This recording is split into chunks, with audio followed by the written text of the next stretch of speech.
there in Facebook land. Welcome to another edition of Meaning Matters. I'm Dr. Katie Larson. This is my lucky scarf. And today we're talking about highly sensitive people.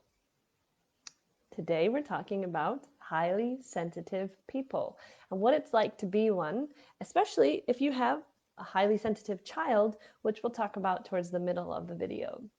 I'll be introducing a few things about what a highly sensitive person is, when I discovered I was a highly sensitive person and what that did for me. And then I'll also describe our challenges and some of the gifts that we have as a result of this. If you're just joining me and you don't know anything about what a highly sensitive person is, go back into my other videos where I do a really brief description of the really nitty-gritty nuts and bolts of what we are. This video goes into a little bit more depth because I'll tie together why highly sensitive people tend to want to find a deeper meaning in life, as well as find their purpose, an aligned purpose. It's just part of who we are.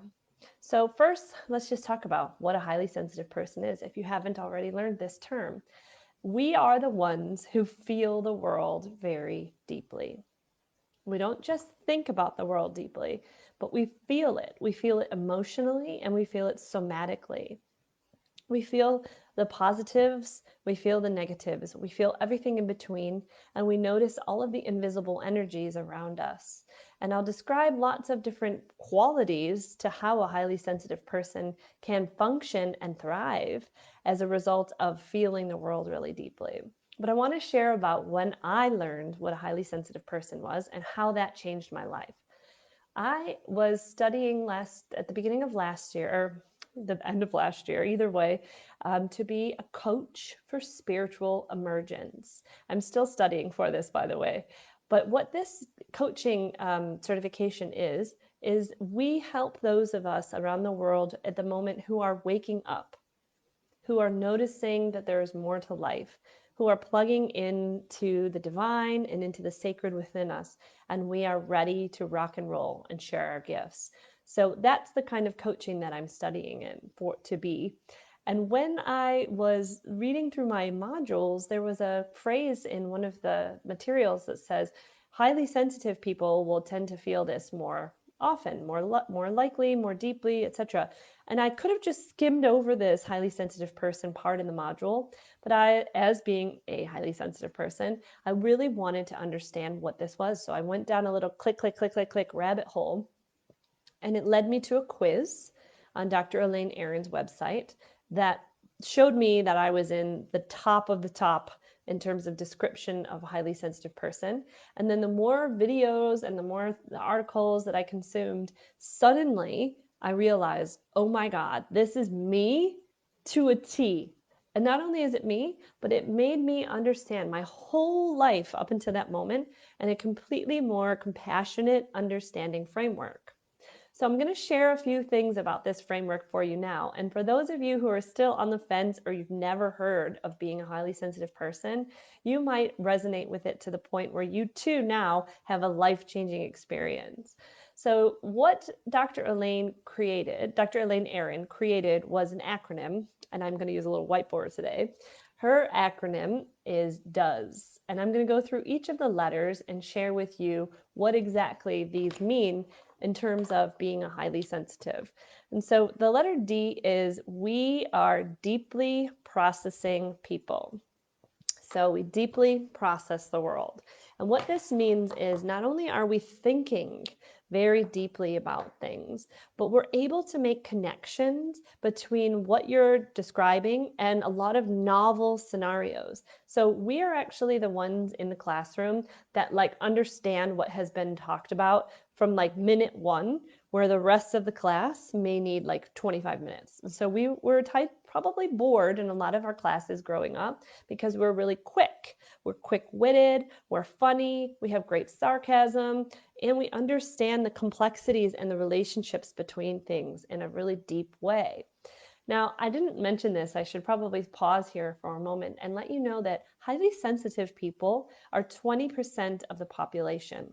This is not a disorder. This is not a disability. This is just a description of a cluster of traits that happen to have relationships with being someone who is sensitive to both their inner and their outer world. So 1 in 5 of us are highly sensitive.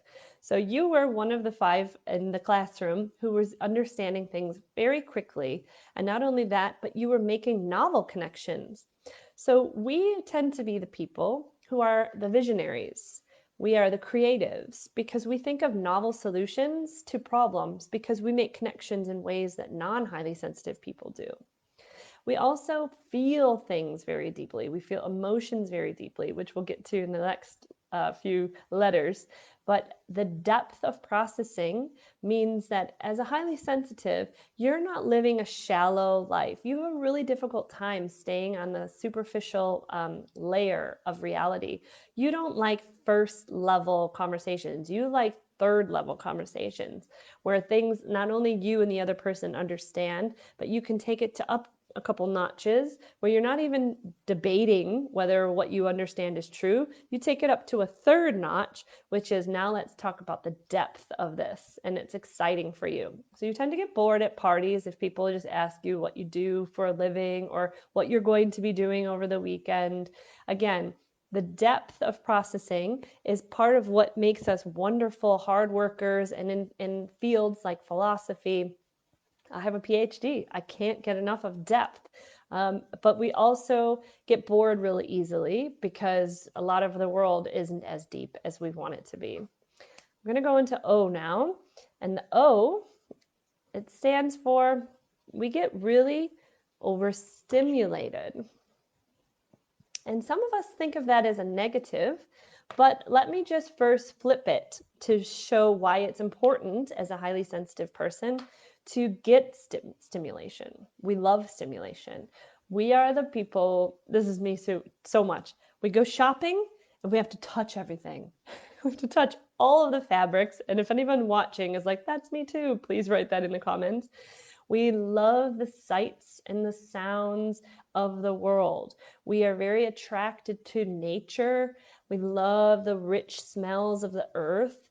We love sunset. It feels very good to us. We feel it very strongly. We can go into a museum, walk out, and it was deeply moving, all of the art that we saw. Not so for non-highly sensitive people. So we enjoy stimulation. We enjoy a great glass of wine. We can taste all of the notes in the wine. We enjoy great food. So we really can enjoy ourselves very easily with stimulation. But we have a very narrow range of optimal arousal. And what this means is that we get bored easily, so we seek stimulation, but then we also get overstimulated easily. So it's a very narrow zone of peak arousal. So what will happen is, let's say we're out shopping and we're in a very busy mall and we're enjoying the process of shopping from minute 1 to 30.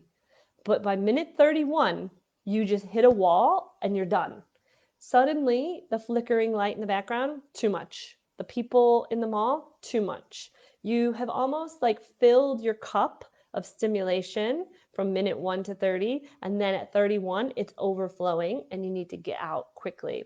And for somebody who doesn't know they're a highly sensitive person, I think this part of your life would be very confusing because when you're out in the world, you're enjoying it so much that when it all of a sudden hits to that point where you gotta leave, you feel crazy. But the reason that we get overstimulated so easily is because we're picking up on the nuances that a non-highly sensitive person, who has built the world, by the way, wouldn't pick up on. So when I say those people have built the world, those people have put in the big screen TVs that are constantly blaring all of the different sights and sounds that we cannot ignore as highly sensitive people. We have streets that like aren't as organized as we'd like them to be. So all the people are coming at us in all different directions. That is really hard for a highly sensitive person to navigate because it's so much overwhelm. So when you have the feeling of overstimulation and you're out in the world, it's important for you to get somewhere that is a little bit more quiet, has less noise, has less sensation, to rest and recover. Also, you tend to, at the end of the day, compared to a non-highly sensitive person, be more exhausted, even if you've done the exact same tasks and seen the exact same things. Because similar to what I mentioned before, you're picking up on all of the different things around you in your environment, as well as feeling them deeply. And that can be really tiring by the end of the day. And so I've mentioned a few times that you're picking up on, you're picking up on, you're picking up on. So I want to write what's the next letter, which is E. We're very emotional and we're very empathic. So in this acronym, DOES, we've talked about being deeply processors, being overstimulated easily, and we are emotional and empathic. So I'll start with emotional. We have very rich inner lives as highly sensitive people.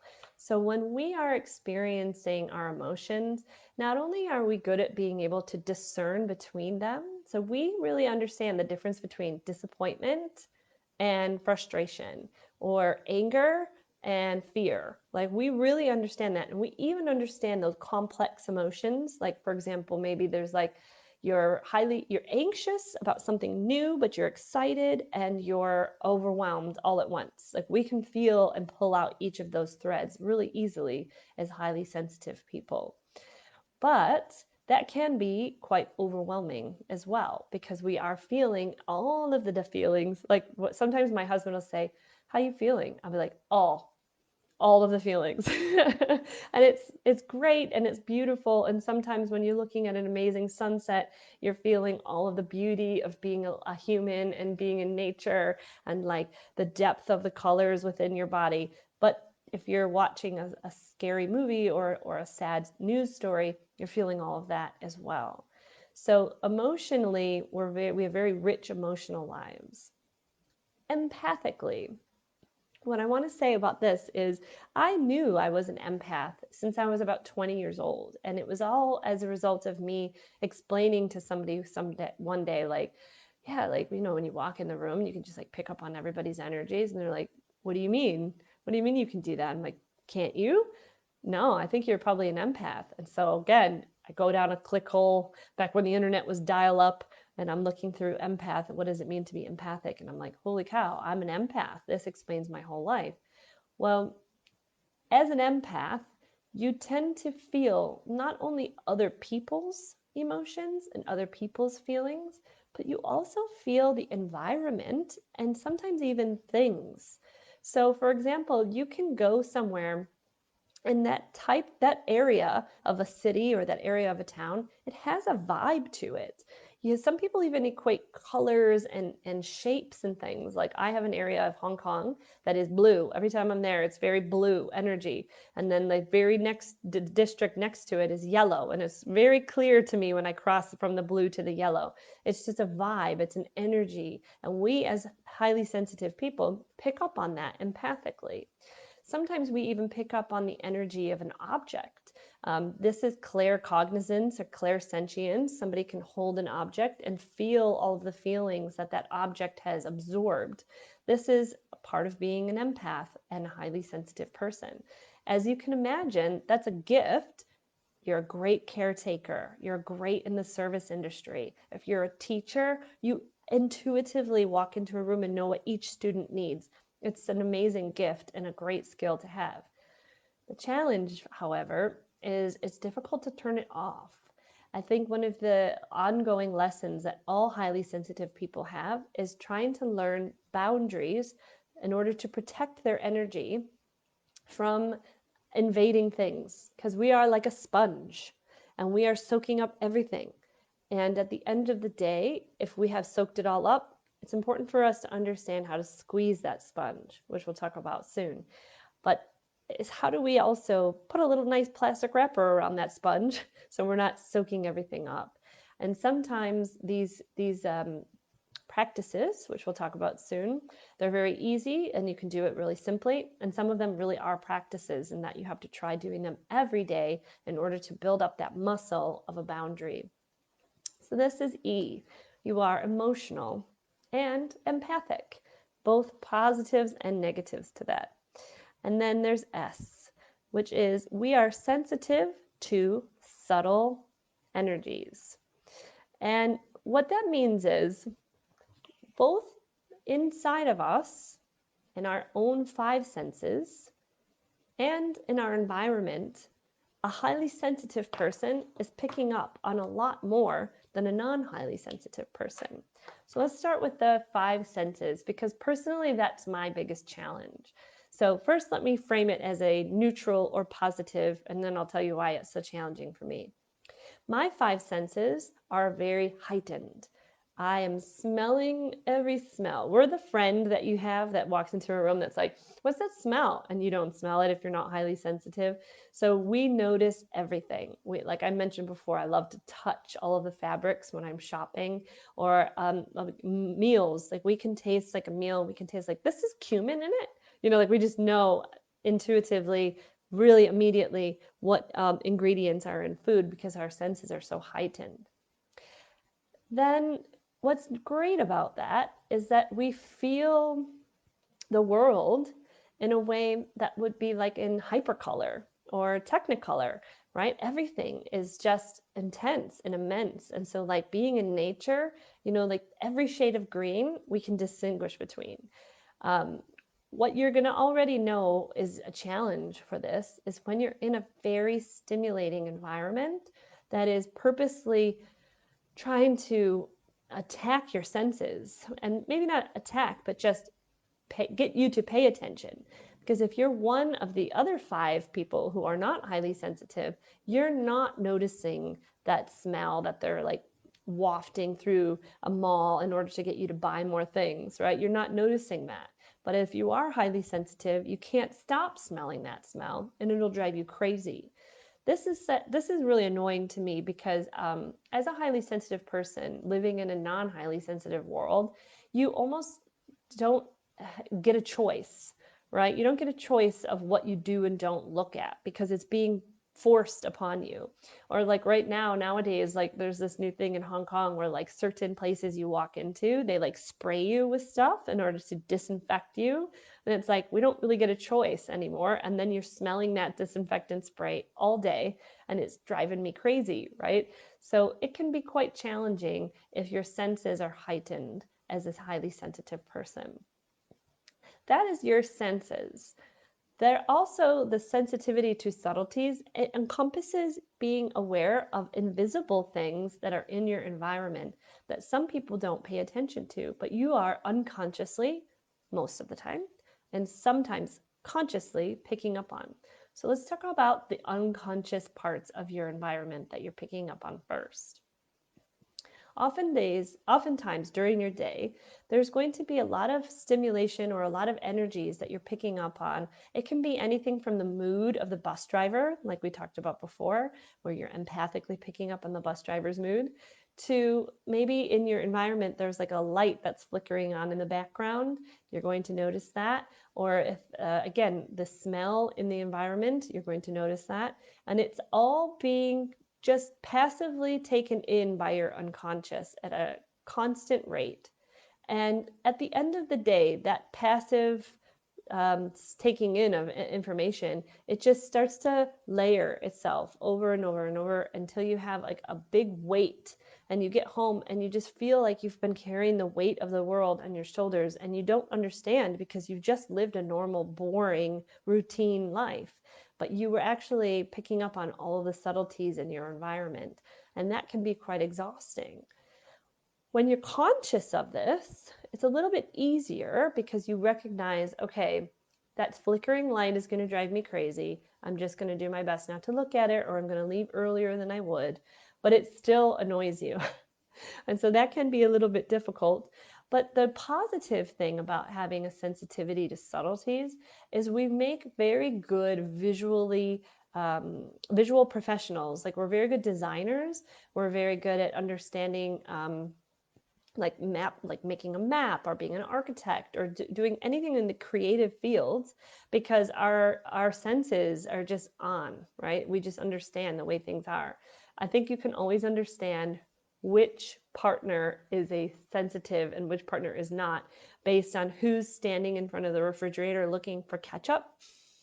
It's like right there in the door. A highly sensitive person will know where the ketchup is. Like you don't even have to look for it. You just know where it is. We almost have a photographic memory of where things are laid out and the way that the world works. Our memories of where we've gone and what our city is laid out like, they're just perfectly preserved inside of us. And at any point, if we need to draw it up, we can figure that out. And so we make really good like pilots, anybody that has a lot of procedural things, we are able to remember the procedures both from when we read it originally, we can like see when we've read it, both from the practice because we felt it very somatically deeply. And so anything with procedures we're really quick and really good at. So the letters, again, if you just joined us, D is we're deep processors and we're really quick-witted. Sometimes we're cynical. O, we get overstimulated easily, but that's because we love stimulation. Like we will seek it out. We don't like boring lives too much, but we need boring lives to recover if we've become overstimulated. We have a very emotional life, a very rich inner world, and we're empathic. We can pick up on the energies of people, places, and things. And S is we're sensitive to subtle energies, meaning it's not always consciously occurring, but we are very sensitive to both internal senses and external environmental energies. Okay, great. So what do we do about it? A lot of these things are quite, like I mentioned, they're neutral. These are neutral categories. I want to make sure I say over and over again, this is not a disability. This is not a disorder. This is simply a description of a cluster of traits that tend to go with one another. And you can look at it always as a neutral set of traits that tend to, depending on your context, either be positive or challenging. So let's talk about ways that we can confront this to make it feel as less challenging as possible. And my favorite way of approaching this comes from Dr. Elaine Aron, who is the original researcher in highly sensitive people. And what she mentions is how important it is to approach yourself as if you are a 6-month-old baby. So if you're a highly sensitive person, imagine treating yourself like you would treat a baby. And it's so simple. What does a 6-month-old baby need? To eat, to rest, and to be loved. And if you think that sounds so simple, let's break it down a little bit about why it's so important. One of the things that highly sensitive people often are accused of getting is hangry, hunger angry, because when we're not paying attention to our needs, because we're so excited to be out in the world or we're deep in thought, sometimes we forget to eat. And then we get hangry. I know I'm this way constantly. I have to like keep Snicker bars around so I don't go super crazy with the hanger. But it's important for us to get our needs met. So if we are hungry, if we are thirsty, we need to take care of ourselves, and because it will become much more noticeable if we are upset than a non-highly sensitive person. So feed yourself, simple. Feed yourself good quality, nice food. Sleep, rest. 6-month-old baby needs rest, needs lots of naps. There's a difference, in my opinion, between sleep and resting. So highly sensitive people, we do need more sleep, 100%, but we also need more rest. And what rest is, in my mind, is you are away from stimulation. If we get overstimulated, it can feel like burnout, overwhelm, like you hit a wall. So even preemptively, it's very important for highly sensitives to have a few hours interspersed within their day. So maybe 20 minutes, 30 minutes at a time, or you can take a 2-hour chunk of no stimulation. So this could be in the form of meditation, prayer, just simply walking, being in nature, grounding, exercising, but you need something that isn't all-consuming stimulation-wise in order for us to feel rested. We need to be away from the things that overstimulate us. The other thing I mentioned is we need love. And you don't just need love from another person. The first person that needs to love you is yourself. And this sounds so simple, but if you remember me at the beginning, I was 38 years old when I discovered I was a highly sensitive person. And up until that time, I had 37 years of judging the behavior that I thought was abnormal. And as you're hearing now, not only is this behavior normal, but it actually makes us quite extraordinary. We are those in society, the 1 in 5, that have the nicknames creatives, the artists, the storytellers, the visionaries, the priests, the helpers, the healers. We are built differently for a reason. This is a trait that hasn't been extinct in our culture, in our collective species, in our collective society, because we bring the society forward. We are needed. We are valued. And so when we put the lenses on of being a highly sensitive person as a positive trait, suddenly your self-compassion becomes stronger, and you recognize that your quirky traits and your funny tendencies and your silly things, gifts and skills, they are meaningful. They matter. And so loving yourself and loving your weird little tendencies is the first step. And then noticing when other people have this quality and showing compassion and being open to their qualities is how we become disciples of the highly sensitive movement, of how we help each other find the others, of how we help each other determine how valuable we and our special gifts are. So loving yourself is just vital to being a highly sensitive person. And another thing a baby needs is just not overdoing it, right? Like if you're not going to put a baby into a scenario or a situation where you're like making them do a million things, and when they don't perform, you're mad at them, right?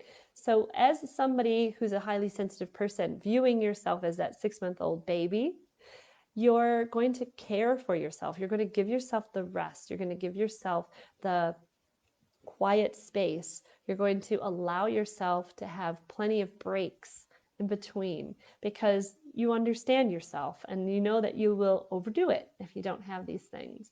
And just having the patience for your tendencies is really key. I mentioned before that highly sensitive people actually tend to have more peak experiences. So one of my specialties now as a growth and transformation expert is working with people who have had peak experiences. What this means is times in our lives that we've touched the numinous, that energy that I also call the vertical dimension, which is all that is, the divine, the sacred, God, the universe, that energy that surrounds us all. And then also within us, our soul, all that we are, our gifts, our essence, the meaning of why we're here in the first place. And highly sensitive people, being people who have depth of processing and depth of experience, we tend to tap into this numinous often. But what's difficult is it's indescribable to begin with, but then it's very difficult to describe the full experience of our sensation of how we are feeling that in the world. And so it can feel very lonely. It can feel as if we're the only ones that are experiencing the world in this way. And when we even speak about it with another highly sensitive, even then, it's like we're only talking about the tip of the iceberg. And luckily, another highly sensitive understands that your depth of experience is a lot more below the tip. And that is the environment that I'm trying to create with Meaning Quest, where I'm offering a place for you to find the others. Those of us who are highly sensitive have been feeling this world very strongly and very deeply the last year, maybe even longer, maybe your whole life. And that loneliness of being only 1 in 5, it starts to feel extra lonely the more you understand yourself and you want to connect with others like you. So if a lot of what I've been describing the last 30 minutes feels resonant to you, take a look at the link that I'll paste in the comments below for Meaning Quest that starts September 17th. We are those in the world that make meaning. We are the storytellers. We are the creatives.